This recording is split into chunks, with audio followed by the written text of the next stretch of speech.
হিটের শেষে গাভী অথবা বকনার ব্লাড কেন আসে? এটা কি ভয়ঙ্কর কোনো কিছু কিনা? এটা কোনো রোগের লক্ষণ কিনা? এর থেকে পরিত্রাণ পাওয়ার উপায় কি? এটা কি অস্বাভাবিক কিনা? না ভাই, এটা একদম স্বাভাবিক বিষয়।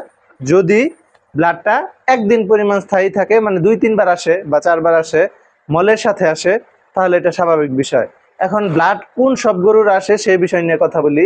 ব্লাড আসে ওই সব গরুর, যেসব গরু অনেক দিন হিটে থাকে। অনেক দিন বলতে 3 দিন 4 দিন হিটে থাকে। এই সকল গরুর হিটের শেষ পর্যায়ে, মানে যখন হিটটা স্থির হয়ে যাবে, ওই সময় আপনার মলের সাথে ব্লাড আসে। এটা একটু পরিমাণে, হালকা পরিমাণে বেশি হইতে পারে, একটু গাঢ় হইতে পারে, আবার অল্প অল্প হইতে পারে। গরু ভেদে এটা ডিপেন্ড করে। মানে এটা পার্মানেন্ট ভাবে বলা যায় না যে বেশি ব্লাড আসবে, আবার এইভাবে বলা যায় না যে ব্লাড অল্প পরিমাণে আসবে। এটা এক এক গরুর এক এক রকম হয়। আমার খামারে বেশ কয়েকটা গরু আছে, এর ভিতরে এরকমও গরু আছে যাদের ব্লাড আসে না, হিটের পরে ব্লাড আসে না। এইসব গরুগুলো কোনগুলো? যেগুলো একদিন হিটে থাকে।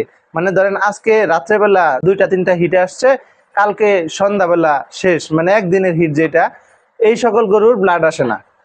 ব্লাড আসে কোনগুলোর? যে বকনা অথবা গাভীগুলো লং টাইম হিটে থাকে, অনেক সময় হিটে থাকে, তাদের ব্লাড আসে হিটের একদম লাস্ট পর্যায়ে। তো আমরা যদি গাভী অথবা বকনার হিটের শেষে ব্লাড দেখতে পাই, তাহলে বুঝতে পারবো হিটটা শেষ হয়ে গেছে। আমরা অবশ্যই ব্লাড আসার মিনিমাম 1 দিন আগে ইনসেমিনেশন করার চেষ্টা করব। ধরেন যে গরুটা 4 দিন হিটে থাকে, আমরা তৃতীয় দিন তাকে ইনসেমিনেশন করব। মানে হিটটা শেষ হওয়ার আগে আগে আমরা করব।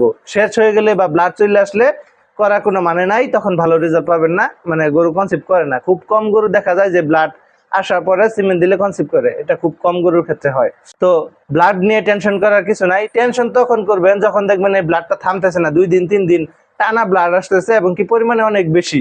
তাহলে বুঝতে হবে ভিতরে জরায়ুতে কোনো প্রকার কোনো ইনফেকশন অথবা বড় ধরনের কোনো সমস্যা হয়েছে। আপনারা দ্রুত ভেটেরিনারি সার্জন যারা আছে বা ইউএলও স্যার আছে, তার প্রাণী সম্পদের যে সকল ডাক্তার আছে, এদের সাথে যোগাযোগ করবেন, বিষয়টা শেয়ার করবেন, তারা আপনাদেরকে অবশ্যই সঠিক পরামর্শ দিবে। তো আপনাদের বকনা অথবা গাভীর যদি ব্লাড আসে হিটের শেষ পর্যায়ে, এটা নিয়ে টেনশন করার কিছু নাই। এটা একদিন এরকম আসে, মানে যেদিন শেষ হয়।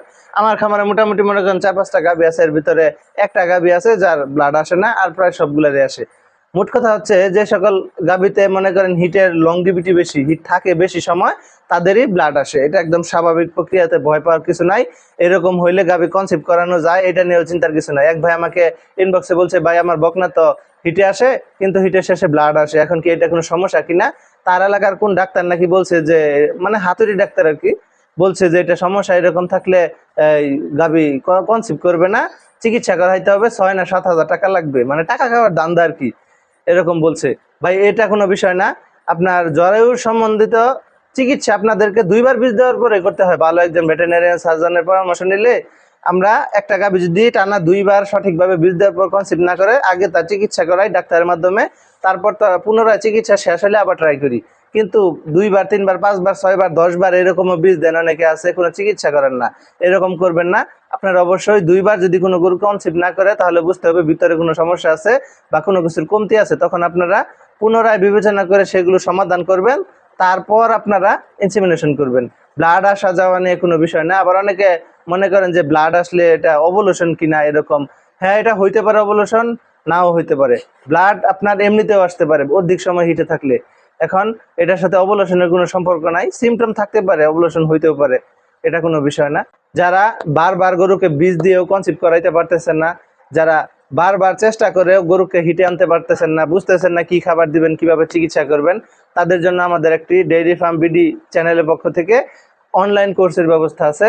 আপনার এই কোর্সটা কমপ্লিট করার পর 10 বছর অথবা 20 বছরের অভিজ্ঞ একজন খামারের সমপরিমাণ আপনারা নলেজ রাখতে পারবেন, আপনার খামারটা ওইভাবে পরিচালনা করতে পারবেন। অতএব আপনার যদি চান কোর্সটা করতে, অবশ্যই কমেন্ট বক্সে জানাবেন যে আমরা কোর্স করতে আগ্রহী। ওইখান থেকে আমরা আপনাদেরকে ইনবক্সে নক করব, অথবা যারা ইনবক্স খুঁজে পাবেন মেসেজ করতে পারেন, তারা মেসেজ করবেন, কোনো সমস্যা নেই।